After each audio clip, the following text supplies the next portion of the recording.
મહાકાળી ધામ સાબલી તો જો કે કેવી રીતે મંદિર છે અંદર પહોંચાડવા તો આવો તમને દર્શન કરવાનું.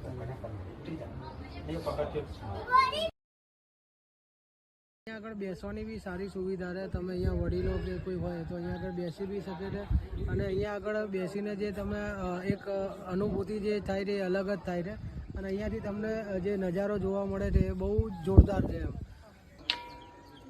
તો મિત્રો આપણે મહાકાળી ધામ સાબલી આવી ગયા હતા જે હિંમતનગર પાસે છે. અહીંયા આગળ એક રહસ્યમય પથ્થર એવો છે કે આમાં તમે પથ્થર બીજો મારશો એટલે ઘંટના જેવો અવાજ આવશે. જો તમને બતાવો, નજીક આવો.